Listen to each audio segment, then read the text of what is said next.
Leitura, caderno de informativo 2021, Direito Empresarial. Propriedade industrial, trade dress. Requisitos para que a imitação do trade dress configure a prática de atos com concorrência desleal.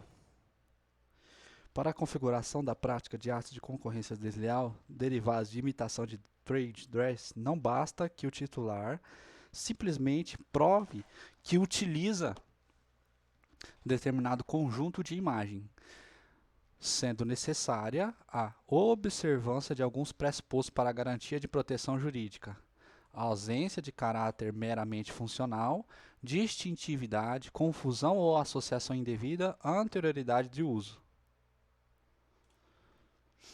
Então, pressuposto para a configuração da prática de atos de concorrência desleal derivados de imitação de concorrência desleal, trade dress, não basta que o titular simplesmente comprove que utiliza determinado conjunto de imagem, sendo necessária a observância de alguns pressupostos para a garantia de proteção jurídica, a ausência de caráter meramente funcional, distintividade, confusão ou associação indevida, anterioridade de uso. Propriedade industrial. Designs de estampas de roupas gozam de proteção conferida pela Lei de Direitos Autorais. Eventuais elementos que integram a chamada indústria da moda, como o desenho de bordados, rendas ou as estampas, podem ser sujeitas à tutela da Lei 9610, quando configurarem a historização de determinada expressão intelectual. Título de créditos. Cédula de crédito. É válida a CPR financeira que não contém indicação de índices de preços a ser utilizados no resgate do título e da instituição responsável, por sua apuração ou divulgação, se a cartela contém as referências necessárias à clara identificação do preço. Não é nula a cédula do produtor rural financeira que não contém indicação de índice de preços a ser utilizado no resgate do título e da instituição responsável por sua apuração ou divulgação, se a carta prevê sua futura liquidação na data de vencimento pactuada, por valor certo obtido a partir da multiplicação da quantidade de produto nela previsto e do preço unitário do produto nela indicado, conforme o padrão e a safra a que se refere, pois o título contém as referências necessárias à clara identificação do preço, conforme exige a primeira parte do inciso 1º do artigo 4A da Lei 8929. Propriedade industrial. Marca. A impossibilidade de acumulação de ação de nulidade e registro com indenização por danos é indevida a acumulação em um mesmo processo de pedido de reconhecimento de nulidade de registro marcário com a reparação de danos causados por particular que teria utilizado indevidamente marca de outro particular. Não é possível a acumulação dos pedidos de nulidade de registro de marca e abstenção de uso com o pedido de indenização por danos materiais e morais. Recuperação judicial. Os créditos decorrentes de contratos com termo de moeda submetem-se aos efeitos da recuperação judicial, ainda que seus vencimentos ocorram após o deferimento do pedido de soerguimento. Exemplo, em 2017, a Sociedade Empresária Fertilizante celebrou com o Banco do Brasil um contrato de termo de moeda. Em 2017, ou seja, logo depois da celebração desse contrato, a fertilizante ingressou com pedido de recuperação judicial. Em maio, depois do deferido pedido da recuperação judicial, ocorreu o vencimento do contrato a termo de moeda e isso resultou em crédito de 1 bilhão em favor da instituição financeira.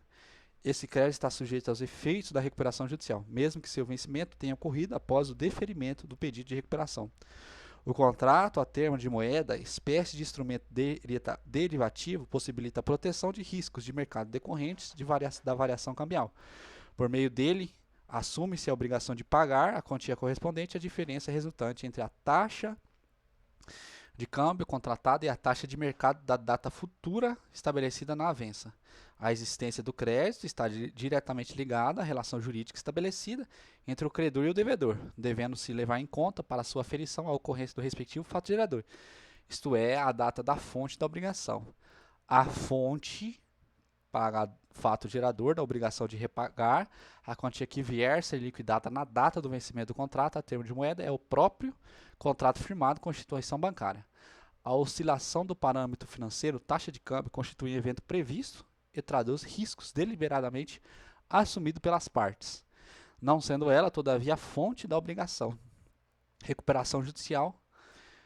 Termo inicial da contagem do prazo para pagamento dos créditos trabalhistas na recuperação judicial. O termo inicial da contagem do prazo para pagamento dos créditos trabalhistas é a data da concessão da recuperação judicial, e não o término do período de suspensão. Durante a elaboração e aprovação do plano de recuperação judicial, há uma liberdade para negociar os prazos de pagamento dos credores. Sendo o plano homologado, tais prazos deverão ser respeitados na fase da execução do plano. Vale ressaltar, contudo, que essa liberdade para negociar os prazos não é absoluta, sendo mitigada para a lei em certas situações, conforme de serem evitados abusos. Um dos limites à liberdade de negociar os prazos para pagamento é justamente no caso dos créditos trabalhistas. O artigo 54 da Lei 11.111 prevê prazos máximos para pagamento dos créditos trabalhistas. Apesar do estabelecimento do prazo máximo para pagamentos dos créditos trabalhistas, a lei não fixou o marco inicial para a contagem desses prazos. Vale ressaltar que o STJ não admite que o termo inicial desse prazo para pagamento seja o término do período de suspensão. Período. O termo inicial para a contagem do prazo máximo para pagamento dos credores trabalhistas deve ser a data da concessão da recuperação judicial. A concessão de recuperação judicial é verdadeira condição para o cumprimento das obrigações prevista no plano de soerguimento. O plano de recuperação judicial gera uma novação do crédito, que apenas terá eficácia com a decisão que homologa o plano e concede a recuperação judicial. Não há lógica de obrigar o devedor em recuperação a realizar o cumprimento da obrigação novada antes de concluir a novação com a aprovação do plano. Franquia. É válido o contrato de franquia, ainda que não assinado pela franqueada, quando o comportamento das partes demonstra aceitação tácita. A lei exige que o contrato de franquia seja escrito. No caso concreto, a franqueadora enviou à franqueada um instrumento contratual de franquia. A franqueada não assinou nem restituiu o documento. Apesar disso, colocou em prática os termos contratados, tendo recebido o treinamento da franqueadora, utilizado a sua marca e instalados as franquias. Vale ressaltar, inclusive, que pagou à franqueadora as contraprestações estabelecidas no contrato. Posteriormente, a franqueada alegou a invalidade do ajuste, porque o contrato não foi assinado. Assim, a alegação de nulidade por vício formal configura-se comportamento contraditório com a conduta praticada anteriormente. Por essa razão, a boa-fé tem força para impedir a invocação de nulidade do contrato de franquia por inobservância da forma prevista em lei. A conservação do negócio, nessa hipótese, significa dar primazia à confiança provocada na outra parte da relação contratual. Propriedade industrial. Aplica-se o prazo quinquenal do Código Civil no caso de cobrança de royalties decorrentes do contrato de licenciamento de uso de cultivares. A pretensão de cobrança de royalties decorrente de contrato de licenciamento de uso de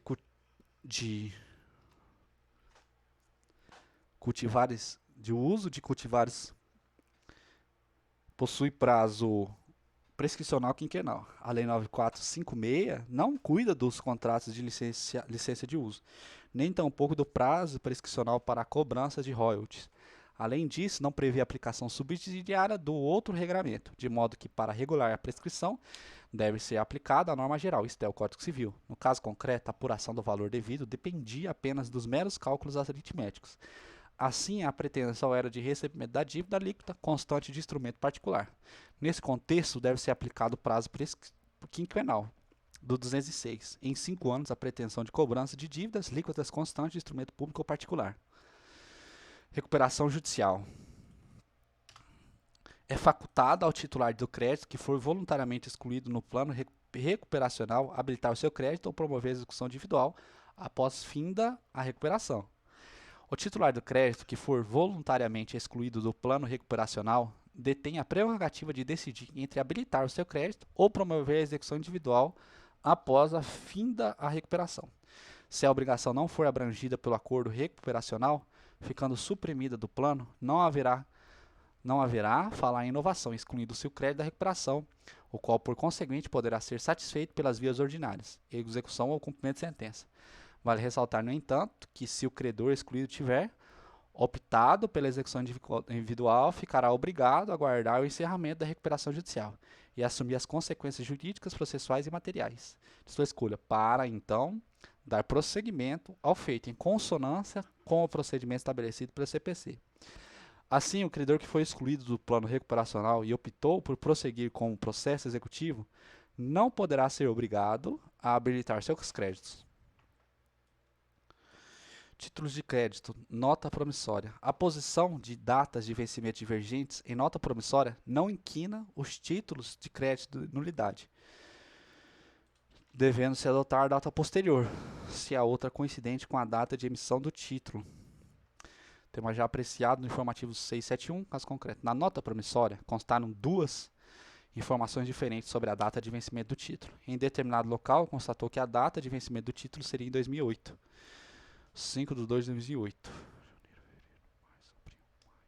Maio de 2008. E em outro campo, constou que a data do vencimento seria 5 de julho de 2008. Vale ressaltar que a nota promissória foi emitida em 5 de fevereiro.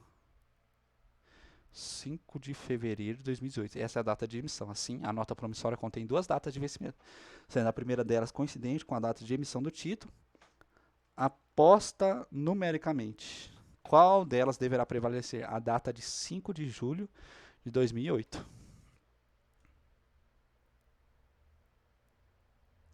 Diante da divergência entre as expressões numéricas e por extenso da data de vencimento da nota promissória, deve-se presumir que a efetiva vontade do emitente da nota era em que o vencimento se dê por emissão, prevalecendo assim a segunda e mais futura data de vencimento.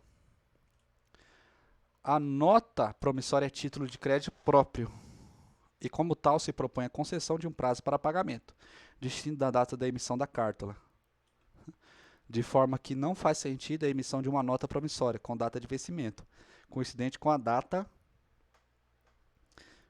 de emissão. Factoring. A faturizada não responde caso o devedor não pague o crédito que ela cedeu a factoring, sendo nula a cláusula que tem de responsabilizá-la. Também é nulo título de crédito que a faturizada seja obrigada a emitir, se responsabilizando pela solvência dos créditos cedidos. A empresa faturizada não responde pela insolvência dos créditos cedidos, sendo nulos a disposição contratual em sentido contrário e eventuais títulos de créditos emitidos com o fim de garantir a solvência dos créditos cedidos no bojo da operação de factoring. A natureza do contrato de factoring, diversamente do que se dá no contrato de cessão de crédito puro, não permite os contratantes, ainda que sob argumentos de autonomia de vontade, estipulem a responsabilidade do cedente, faturizada, pela solvência do devedor sacado. Recuperação judicial. As microempresas e empresas de pequeno porte em recuperação judicial devem pagar ao administrador judicial remuneração até 2% dos valores devidos aos credores, independentemente do plano de recuperação adotado pela devedora. A remuneração do administrador judicial nas recuperações judiciais envolvendo microempresas e empresas de pequeno porte, com limitação de 2% dos créditos submetidos à recuperação ou dos bens alienados na falência. Aplica-se às recuperações judiciais em que haja opção pelo plano especial e também aquelas que adotem o procedimento ordinário de recuperação judicial. Marca. É nulo o registro de marca nominativa de símbolo olímpico ou paralímpico. Caso concreto. Uma empresa fabricante de álcool registrou no INPE a marca Fogo Olímpico, para ser usado em seus produtos. O STJ decidiu que esse registro não é válido porque não é registrável como marca-nome, prêmio ou símbolo de evento esportivo. Além disso, o artigo 15 da Lei Pelé conferiu às entidades da administração ou prática desportiva a propriedade exclusiva das denominações e dos símbolos que as identificam, sendo tal proteção válida em todo o território nacional, por tempo determinado, sem a necessidade de registro ou averbação do órgão competente. Logo, o Comitê Olímpico Brasileiro e o Comitê Paralímpico Brasileiro possuem a exclusividade de uso de símbolos olímpicos e paralímpicos, assim como das denominações de Jogos Olímpicos, Olimpíadas, Jogos Paralímpicos e Paralimpíadas. Diante desse quadro, deve ser reconhecida a nulidade do registro marcado, tendo em vista a proteção especial em todos os ramos de atividade conferida pelo ordenamento jurídico brasileiro aos sinais integrantes da propriedade industrial olímpica, que não podem ser reproduzidos ou imitados por terceiros sem autorização prévia do COB. O necessário afastamento do aproveitamento parasitário decorrente do denominado marketing de emboscada, pelo uso conjugado de expressões e símbolos olímpicos cujo magnetismo comercial é inegável, e cabimento de aplicação da teoria de diluição, a fim de proteger o COB contra a perda progressiva da distintividade dos signos olímpicos, cujo acentuado valor simbólico pode vir a ser maculado, ofuscado ou adulterado, com a utilização em produtos de uso cotidiano. Sociedade anônimas. Na sociedade anônima de capital fechado, não fixado prazo para que seja lavrado o termo de livro de transferência de ações nominativas, é indispensável a interpelação do devedor para que fique caracterizada a mora. As ações nominativas são ações de sociedade anônima que, para serem transferidas, precisam de termo lavrado em um livro próprio denominado Livro de Transferência de Ações Nominativas. Mesmo que as partes celebrem contrato de cessão de ações, essa transferência somente irá se efetivar com esse registro no livro. Imagine que a parte A1 combinou a transferir para A2 as ações nominativas de uma sociedade anônima fechada. A2 pagou o preço, mas A1 não lavrou o termo do livro. Nem a lei nem o contrato prevêem prazo para que seja feita essa lavratura. Nesse caso, como não há prazo estipulado, a partir de que momento a inércia do cedente passou a significar inadimplemento? Como não há prazo previsto nem no estatuto nem no contrato, o credor terá que fazer uma interpelação do devedor, para que ele cumpra a sua parte e lavre o termo. Somente a partir dessa notificação pode-se dizer que o devedor está em mora.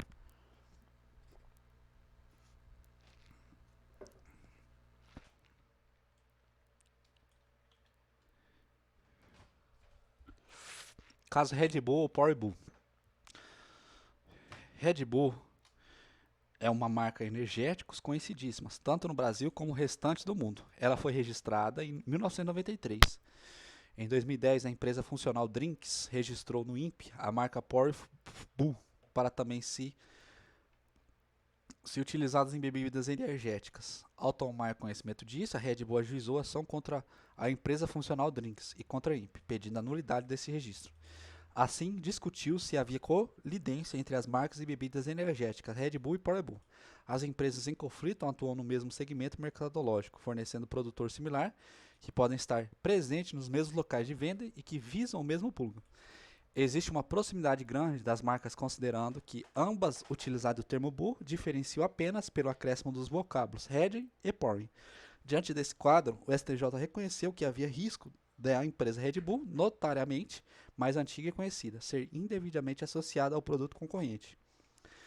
A associação indevida da marca alheia, prevista na Lei 9279, pode ser caracterizada pelo risco de vinculação equivocada quanto à origem dos produtos contrafeitos, ainda que inexista confusão entre os conjuntos mercários.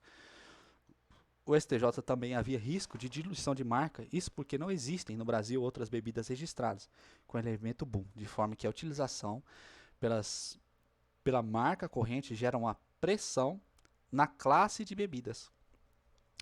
Vale ressaltar que o fato de haver marca com os elementos Bull no exterior não interessa se o Brasil não existe. Isso porque a diluição da marca no exterior não é suficiente para afastar a distintividade do registro.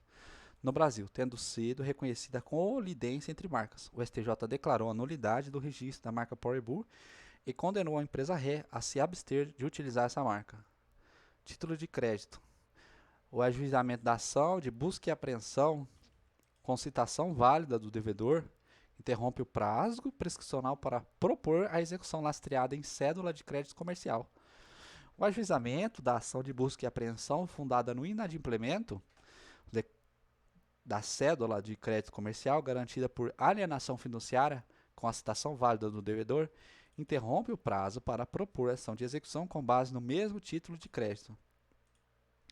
Recuperação judicial. Os valores pertencentes a terceiros que estão na posse da recuperanda por força de contrato inadimplido não se submetem aos efeitos da recuperação judicial. Caso concreto. Um determinado supermercado queria fazer um cartão de crédito para seus clientes. Para isso, ele contratou uma empresa que ficou responsável por administrar esse serviço. Quando o cliente pagasse a fatura do cartão, os valores iam para a conta da empresa, que conferiam tudo e depois repassava ao supermercado. Algum tempo depois, a empresa ingressou com pedido de recuperação judicial. Os clientes quitaram a fatura do cartão de crédito, mas a empresa não repassou ao supermercado. Esses valores, que ainda estão na conta bancária da empresa, podem ser entregues ao supermercado, não estando sujeitos à recuperação judicial. Duplicata. O terceiro de boa-fé endossatário em operação de endosso-calção não perde o seu direito de natureza cambial em vista da quitação feita ao endossante, credor originário, sem resgate da cártula. Nas operações de endosso-calção, nas quais a parte endossante transmite um título ao endossatário como forma de garantia da dívida, mas sem transferência da titularidade das cártulas, o endossatário de boa-fé não tem o direito de crédito abalado no caso de eventual quitação realizada ao endossante, credor originário, sem resgate do título. Falência. Multa por litigância de má-fé imposta contra a massa falida em embargo de terceiro é classificada como encargo da massa falida. Os encargos da massa são preferências e não dependem de habilitação para serem satisfeitos, observadas ressalvas legais. Sociedade limitada é direito do sócio retirar-se imotivadamente de sociedade limitada regida de forma supletiva pela normas de sociedade anônima. O 1029 do Código Civil prevê que, se a sociedade empresária for por prazo indeterminado, o sócio terá o direito de se retirar de forma imotivada, sem que seja necessária para tanto a propositura da ação de dissolução parcial. Este dispositivo está inserido no capítulo relativo à sociedade simples. Apesar disso, o STJ entende que ele é perfeitamente aplicável às sociedades limitadas. Vale ressaltar que a sociedade limitada possui regras próprias previstas no 1052 a 1087. Além disso, aplica-se às sociedades limitadas supletivamente as regras de sociedade simples ou sociedade anônima, se o contrato social assim estipular. Ainda que o contrato social tenha optado pela regência supletiva das sociedades anônimas, lei da SA, há direito potestativo de retirada imotivada do sócio na sociedade limitada.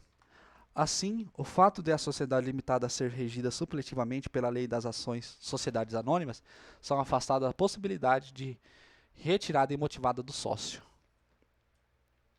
Marca. Em ação de nulidade de registro de marca, a natureza de participação processual do INPE, quando não figurar como autor ou corréu, é de intervenção sui generis ou atípica, obrigatória na condição de assistente especial. O INPE, se não for autor na nulidade de registro da marca, deverá ser obrigatoriamente citado para intervir no processo. Ao ser citado, o INPE irá analisar, com base no interesse público, se deve defender o registro que foi realizado, ou se é caso de realmente nulidade. A participação do INPE na nulidade não é necessariamente para defender o ato que concedeu o registro. Ao contrário, o interesse jurídico do INPE se distingue do interesse individual de ambas as partes, considerando que o objetivo de instituição é de proteger a concorrência e o consumidor. Direitos essencialmente transindividuais.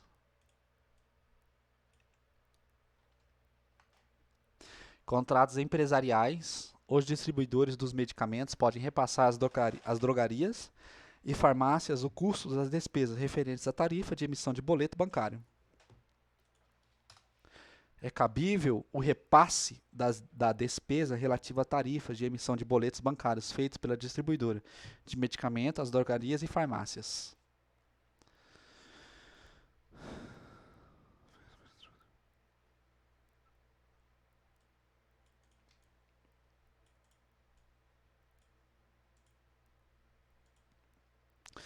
Sociedade anônima. O fato de uma sociedade ter somente 2 sócios não é suficiente para afastar a proibição de o administrador aprovar suas próprias contas. Nos termos do 115 da Lei de SA, o acionista não poderá votar nas deliberações da Assembleia Geral relativas à aprovação de suas contas como administrador. A aprovação das contas é um caso típico de conflito formal ou impeditivo de voto, sendo vedado ao acionista administrador proferir voto acerca da regularidade de suas contas. Na hipótese, o fato de um único outro sócio da sociedade anônima fechada ter ocupado cargo de administração em parte do exercício não altera a conclusão que o sócio administrador não pode aprovar as próprias contas. Recuperação judicial. Para fins de submissão à recuperação judicial, considera existente o crédito na data do seu fato gerador ou no dia do trânsito em julgado da sentença que reconhece. Para fins de submissão à recuperação judicial, considera-se existente o crédito na data do seu fato gerador ou no dia do trânsito em julgado da sentença que o reconhece. Para fim de submissão aos efeitos de recuperação judicial, considera-se que a existência do crédito é determinada pela data em que ocorreu o fato gerador. Exemplo, em janeiro de 2017, Lucas consumiu leite estragado comprado no supermercado. Em fevereiro de 2017, ajuizou ação de indenização contra os supermercados. Em setembro, o supermercado ingressou com pedido de recuperação judicial. Em outubro, o juiz julgou o pedido de Lucas procedente e condenou a empresa a pagar 50 mil. Houve o trânsito em julgado. Diante disso, Lucas ingressou com pedido de habilitação do seu crédito na recuperação judicial. Esse crédito poderá ser habilitado na recuperação judicial, porque foi constituído na data do acidente do consumo.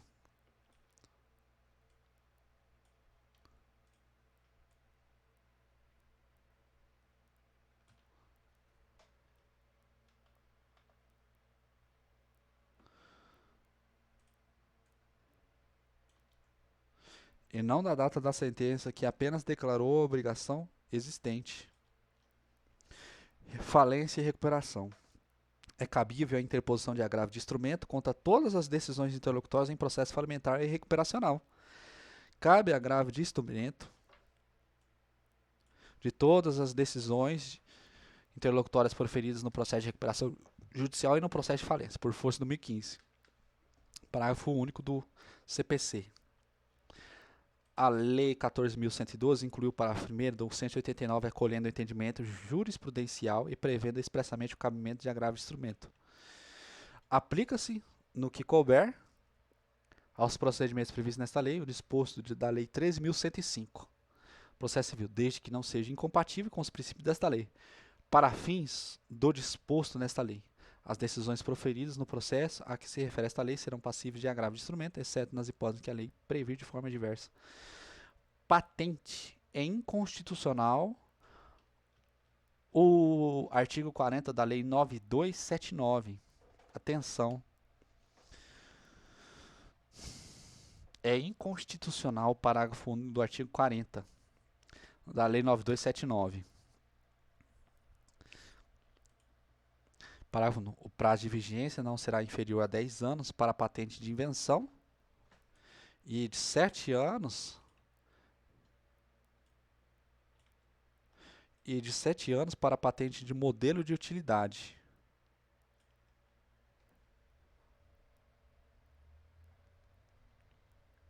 A contar da data de concessão, ressalvada a hipótese de INPE, está impedido de proceder o exame de mérito do pedido por pendência judicial comprovada ou por motivo de força maior.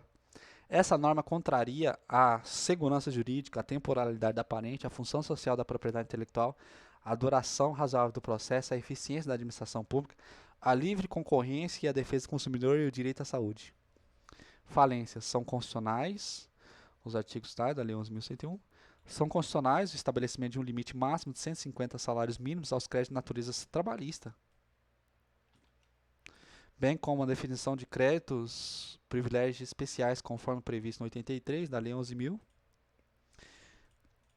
É constitucional a precedência conferida aos créditos extraconcursais decorrentes de obrigações resultantes de atos jurídicos válidos praticados durante a recuperação judicial ou após a decretação da falência e de tributos relativos a fatos geradores ocorridos após a decretação da falência. É legítima a restituição em dinheiro de valor adiantado ao devedor falido, oriundo de adiantamento de contrato de câmbio para exportação. O artigo 75 da Lei 4728 foi recepcionado pela Constituição. Marca. O símbolo partidário pode ser registrado como marca.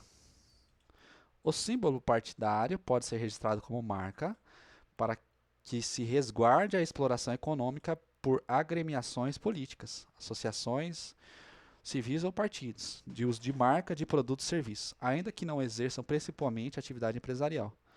Para o STJ, é possível o registro de símbolos políticos enquanto marca junto ao INPE, a exploração econômica por agremiações políticas, associações civis ou partidos, de uso de marca de produtos e serviços, ainda que não exerçam principalmente atividade empresarial. A coexistência de dupla proteção legal frente aos regramentos específicos do direito eleitoral e marcário.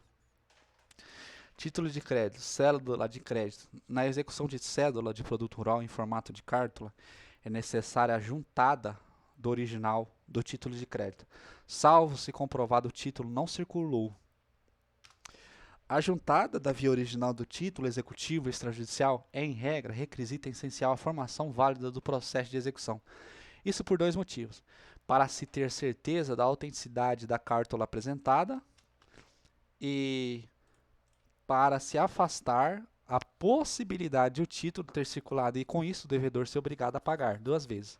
Para quem está cobrando agora e para a nova pessoa, no futuro, que apresente o original do título.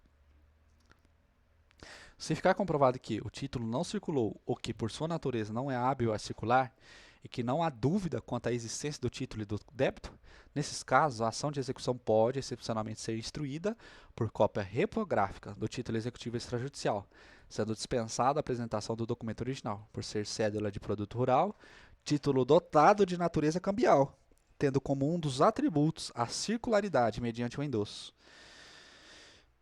Em regra, é necessária a apresentação do documento original para a execução da CPR. Não será necessária a apresentação do original da CPR em dois casos. Se a emissão da CPR foi feita de forma escritural, eletrônica, ou ficar comprovado que o título não circulou. Recuperação extrajudicial. Havendo impugnação pelos credores, é cabível a fixação de honorários advocatícios sucumbenciais em procedimento de homologação de plano de recuperação judicial.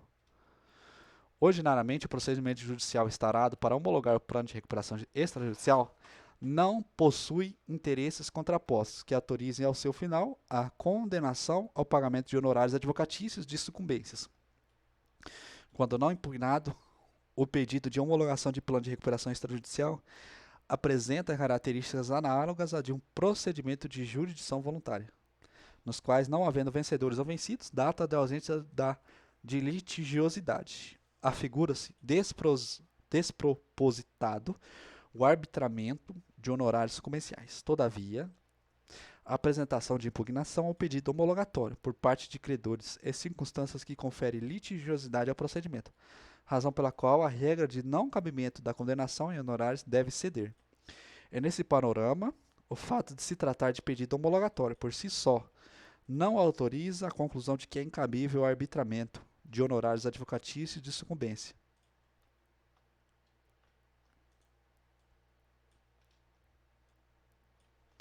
Mesmo em procedimento de jurisdição voluntária, a existência de litigiosidade excepciona a regra de não cabimento de condenação em honorários advocatícios. Patente. A Anvisa, no exercício de ato de anuência prévia, podia adentrar no exame de quaisquer aspectos de produtos ou processos farmacêuticos, Em se tratando de pedido de patente de fármacos, competia a Anvisa analisar previamente a análise do INPE, quaisquer aspectos dos produtos ou processos farmacêuticos, ainda que extraídos dos requisitos de patentes, novidades, atividade inventiva e aplicação industrial, que lhe permitam inferir-se a outorga de direito de exclusividade de produção, uso, comercialização, importação ou licenciamento. Poderá ensejar situação atentatória à saúde pública. A concessão de patentes para produtos e processos farmacêuticos dependerá da prévia anuência da Agência Nacional de Vigilância Sanitária. Recuperação judicial. Crédito fiscal não tributário não se submete aos efeitos de plano de recuperação judicial.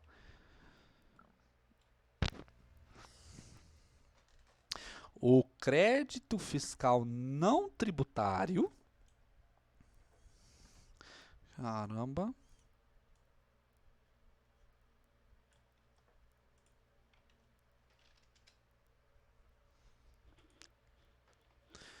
Não se submete aos efeitos do plano de recuperação judicial.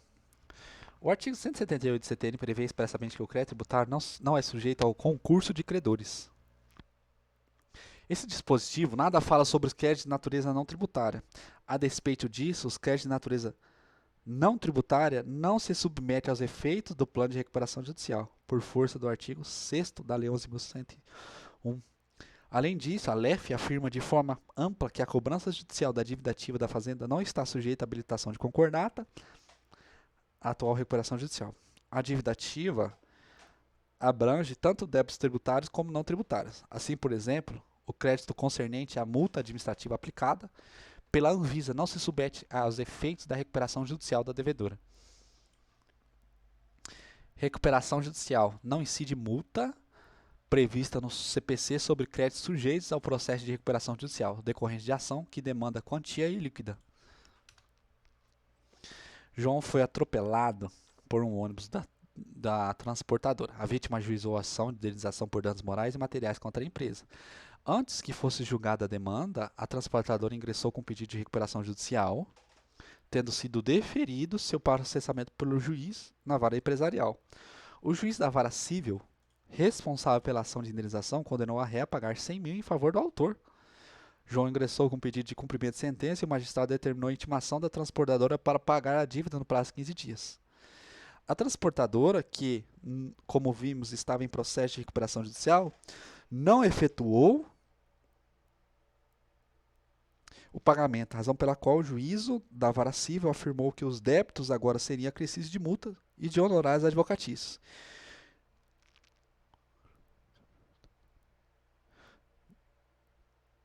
Invocando o 523, parágrafo 1º, que diz o seguinte: não ocorrendo o pagamento voluntário no prazo do caput, o débito será acrescido de multa de 10% e também de honorários do advogado de 10%. Não agiu corretamente o juízo. Não há que se falar em incidir a espécie de multa estipulada no artigo 523, parágrafo 1º, uma vez que o pagamento do valor de condenação não era obrigação passível de ser exigida no cumprimento de sentença, devendo ser paga segundo as regras do plano de recuperação, nos termos definidos pela Lei de Recuperação Fiscal, Lei de Recuperação, Lei de Falência. Meu Deus, sumiu. Lendo agora, Recuperação Judicial, Lei 11.101. Recuperação Judicial. É possível que, no plano de recuperação judicial, fiquem combinado que os credores que tinham garantias reais e fidejussórias perderão essas garantias, desde que haja concordância expressa. A supressão de garantias reais e fidejussórias decididas em Assembleia Geral de Credores de sociedades submetidas a regime de recuperação judicial não pode ser estendida aos credores ausentes ou divergentes. Cheque. Se não houver apresentação do cheque para compensação, os juros de mora devem incidir a partir do primeiro ato do beneficiário tendente à satisfação do crédito estampado na cártula. Se o devedor não paga na data prevista o valor que constava no cheque como sendo de sua obrigação, o credor poderá cobrá-lo e terá direito de receber a quantia acrescida de juros moratórios e correção monetária por conta do atraso. A partir de quando deverão ser computados os juros moratórios? Se houver a apresentação de cheque para compensação, os juros moratórios começam a ser contados à primeira apresentação à instituição financeira sacada ou à Câmara de Compensação. Se não houver apresentação de cheque para compensação, nesse caso, os juros incidirão a partir do primeiro ato do beneficiário do qual ele busca satisfação do crédito, inexistindo a apresentação do cheque para compensação ao banco sacado. Os juros de mora devem incidir a partir do primeiro ato beneficiário, tendente à satisfação do crédito, estampado na cártula, o que pode se dar pelo protesto, notificação extrajudicial ou pela citação. A lei do cheque possui regra expressa que disciplina os juros relacionados com a cobrança de crédito estampado neste título. Segundo o artigo 52.2 do texto legal, os juros de mora devem ser contados desde a data da primeira apresentação do cheque pelo portador da instituição financeira. Por força desse dispositivo, podemos dizer que a obrigação decorrente de cheque, a despeito de ser uma forma de pagamento à vista, ganha os contornos de mora ex persona. Nesse contexto, a melhor interpretação a ser dada quando o cheque não for apresentado à instituição financeira sacada para a respectiva compensação é aquela que reconhece o termo inicial dos juros de mora, a partir do ato do credor no sentido de satisfazer seu crédito, o que pode se dar pela apresentação, protesto, notificação extrajudicial ou pela citação.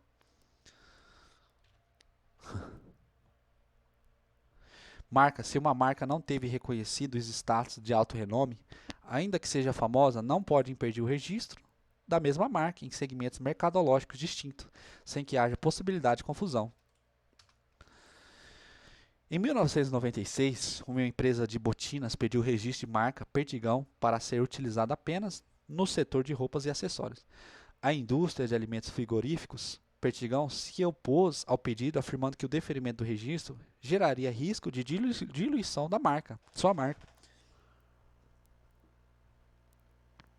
A diluição do direito de marcas consiste na perda gradual da força distintiva de determinado signo, decorrente do uso, por ter sido da mesma marca para produtos ou serviços distintos, ainda que não haja confusão, tomando cada vez menos exclusivo o uso do signo, que virtualmente se dilui em meio a tantos outros usos. Vale ressaltar que em 1996 a Perdigão Alimentos era marca muito famosa, mas não ostentava status de marca de alto renome. Marca de alto renome é aquela que, por ostentar uma projeção tão grande, é protegida em todos os ramos de atividade. O STJ afirmou que os argumentos da Perdigão Alimentos não eram suficientes para impedir o registro da marca de calçado. Isso porque, na época, Perdigão Alimentos não era marca de alto renome.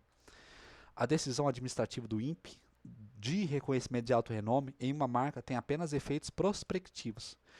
No direito brasileiro, a proteção contra a diluição está prevista no 125 do LPI, estando restrita às marcas consideradas de alto renome. Logo, só se pode falar em proteção contra a diluição para as marcas de alto renome. Título de créditos. Qual é o prazo prescricional para a cobrança por meio de ação monitória de dívida representada por cédula de crédito bancário? A pretensão de cobrança por meio de ação monitória de dívida representada por cédula de crédito bancário prescreve em 5 anos. Fundamento 206, parágrafo 5º, 1 do CPC. A cédula de crédito bancário prescrita é considerada um instrumento particular, que representa uma obrigação líquida, logo, enquadra-se no referido dispositivo. Marca, propriedade industrial.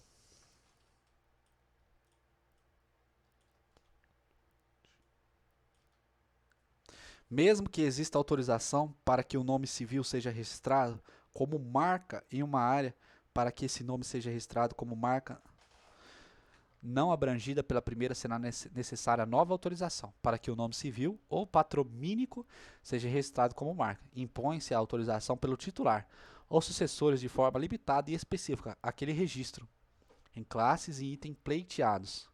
Caso concreto.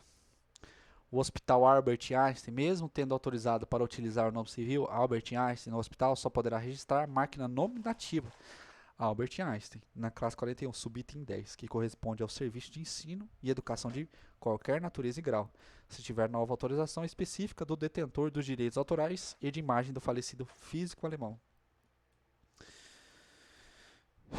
falência. Caramba, mouse, tá? E recuperação judicial. Incide multa do parágrafo 1º do 523 sobre dívida cobrada da empresa em recuperação judicial, mas relativas a crédito extraconcursal. O crédito extraconcursal devido por empresa em recuperação judicial, objeto de cumprimento de sentença em curso, pode ser acrescido às penalidades do 523.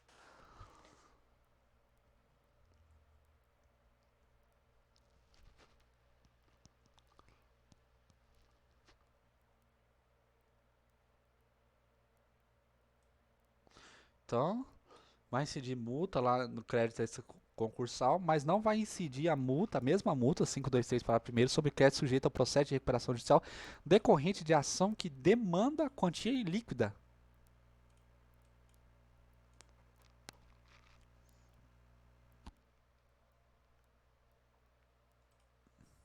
Hum? Recuperação judicial. Aplica-se o parágrafo 1º do 49 da Lei 11.101, mesmo que o bem dado em alienação judiciária seja de propriedade de terceiros, isto é, mesmo que o fiduciante não seja empresa em recuperação judicial. O afastamento dos créditos de titulares de posição do proprietário fiduciário dos efeitos da recuperação judicial da devedora independe de identificação pessoal do fiduciante ou do fiduciário, com o bem imóvel ofertado em garantia ou com a própria recuperanda. Tratando-se de crédito titular da posição do proprietário fiduciário de bens, móveis ou imóveis, seu crédito não submeterá aos efeitos de recuperação judicial e prevalecerão os direitos de propriedade sobre a coisa e condições contratuais. O fato de o bem imóvel alienado fiduciariamente não entregar o acervo patrimonial da empresa devedora não tem o condão de afastar a regra prevista no parágrafo 3 do 49 da Lei 11.101. Título de crédito. Cheque. O protesto de título de crédito realizado, enquanto ainda existe a possibilidade de cobrança relativa aos créditos referentes ao negócio jurídico subjacente, não gera danos morais ao devedor. O protesto de título de crédito realizado enquanto ainda existe a possibilidade de cobrança relativa ao crédito referente ao negócio jurídico subjacente não gera direito, não gera danos morais ao devedor. Situação hipotética. Já emitiu o cheque em 2005 em favor de Predo. Predo protestou o cheque em 2009. Esse protesto foi irregular? Não. Isso porque o cheque já estava prescrito. Não é possível o protesto de cheque após ter transcorrido o lapso prescricional de 6 meses para execução cambial, que foi após o prazo de apresentação. Diante disso, João ajuizou a ação de indenização por danos morais contra Predo, alegando que o réu lhe causou abalo extrapatrimonial porque fez um protesto indevido. Pedro contestou a demanda, afirmando que realmente o cheque estava prescrito. No entanto, mesmo assim, ele ainda poderá cobrar o valor da carta por outros meios, como ação monitória. Logo, não deveria haver condenação em danos morais. O que a STJ decidiu? Cabe danos morais neste caso? Não. O protesto de títulos de crédito realizado enquanto ainda existente a possibilidade de pretensão de cobrança relativa ao crédito referente ao negócio jurídico subjacente não gera danos morais ao devedor. Cuidando-se do protesto irregular do título de crédito, o reconhecimento do dano moral está atrelado à ideia do abalo do crédito causado pela publicidade do ato notarial, que naturalmente faz associar ao devedor a pecha de mal pagador perante a praça. Todavia, na hipótese que o protesto é irregular, por estar prescrita a pretensão executória do credor, havendo, porém, vias alternativas para a cobrança de dívidas consubstanciadas no título. Não há que se falar em abalo de crédito, na medida em que o emitente permanece na condição do devedor. Sociedade empresária, sociedade anônima. No cálculo para a emissão de novas ações é possível considerar a rentabilidade futura da companhia. O valor fixado nas ações a serem subscritas com base na perspectiva de rentabilidade deve ser aferido com base em elementos disponíveis na época do aumento do capital e não a partir do efetivo desempenho da empresa no futuro.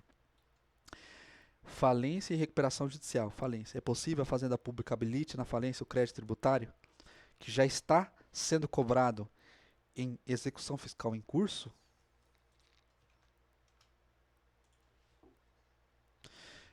É possível a fazenda habilitar em processo de falência, crédito tributário, objeto de execução fiscal em curso mesmo antes da vigência da Lei 14.112 e desde que não haja pedido de constrição de bens no feito executivo. Falência e recuperação. É possível a aplicação do 83.1 da Lei 11.101 para a recuperação judicial? Em se tratando de crédito trabalhista por equiparação, honorários advocatícios de alta monta, é possível a aplicação do limite previsto no 83.1 da Lei 11.101 por deliberação da Assembleia Geral de Credores, desde que devida expressamente previsto no Plano de Recuperação Judicial. Artigo 83. A classificação dos créditos na falência obedece à seguinte ordem: os créditos derivados da legislação trabalhista, limitados a 150 salários mínimos por credor, e aqueles decorrentes de acidente de trabalho. Falência e recuperação judicial. É possível que a Fazenda Pública habilite na falência crédito tributário que já esteja sendo cobrado em execução fiscal em curso? É cabível o pedido de habilitação de crédito da Fazenda Pública na falência desde que suspensa a execução fiscal.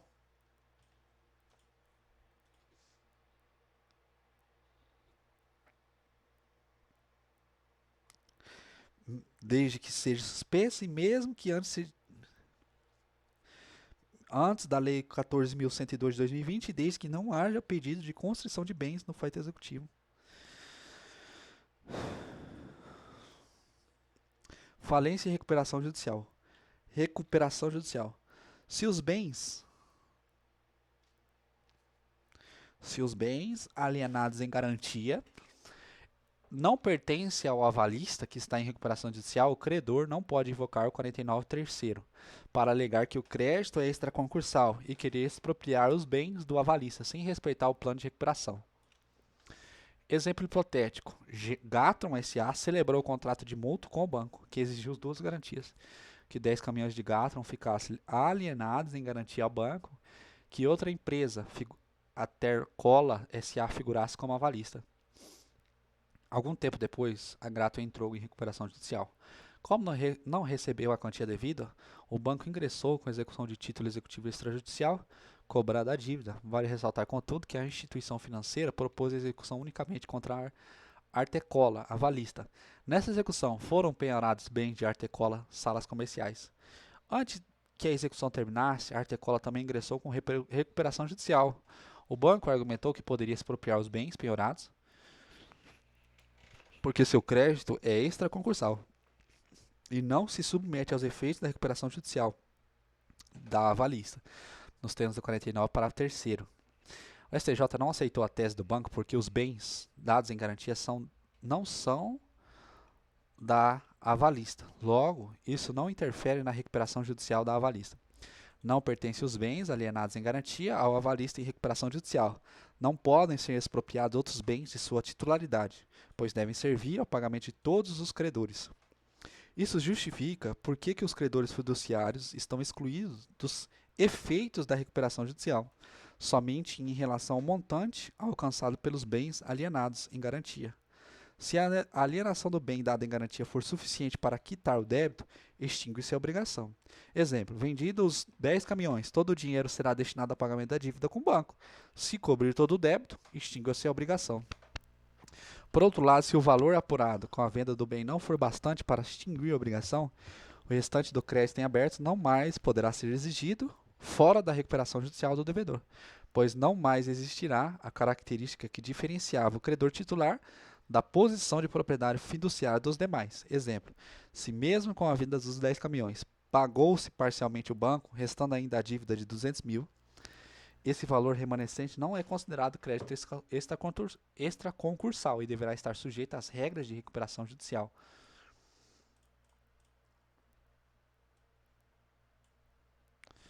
Caraca, tá feio, hein?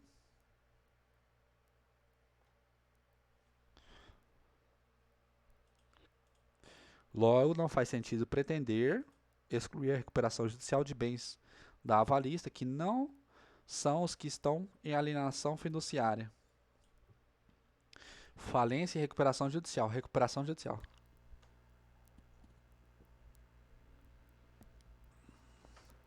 A cessão fiduciária de título de crédito não se submete à recuperação judicial, independentemente de registro em cartório.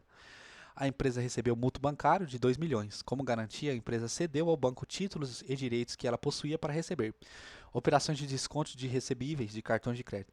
Em outras palavras, a empresa tinha valores para receber do futuro, daqui a alguns dias, meses ou anos, de alguns devedores e cedeu fiduciariamente tais créditos para o banco.